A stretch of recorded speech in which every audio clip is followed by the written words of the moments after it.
नमस्कार शेतकरी मित्रांनो, मी सुग्रीत चव्हाण आणि आपण पाहत आहात माझं ऑनलाईन योजना माहिती हे यूट्यूब चॅनल.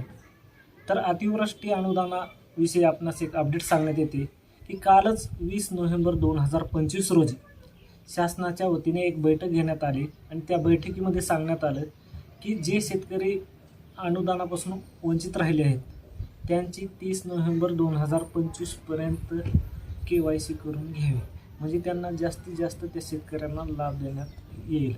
तर आपला KYC कशी करायची, तर KYC करण्यासाठी काय लागेल, यासाठी आपल्याला जो VK नंबर आहे तो VK नंबर प्राप्त करायचा आहे. तर हा VK नंबर आपल्याला कुठे प्राप्त होईल, हा VK नंबर प्राप्त करण्यासाठी आपल्याला आपल्या ग्रामपंचायतमध्ये आपले तलाठी किंवा आपल्या गावामध्ये जे ऑनलाईन केंद्र आहे त्या ठिकाणी आपण हे VK नंबर प्राप्त करू शकता आणि त्यानुसार आपल्या VK नंबरनुसार आपण KYC करू शकता.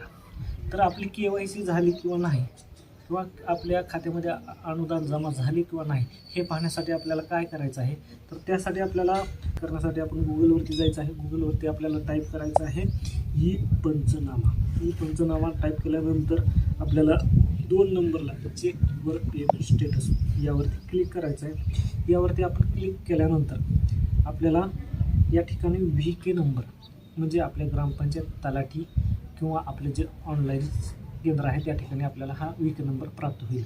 त्यासाठी आपण VK नंबर या ठिकाणी टाकत आहोत. मी एका कस्टमरचा म्हणजे जे अनुदान ज्यांच्या खात्यावर जमा झाला आहे त्याचा VK नंबर टाकत आहे. VK नंबर मी टाकला आहे. त्यानंतर या ठिकाणी सबमिट करायचं आहे.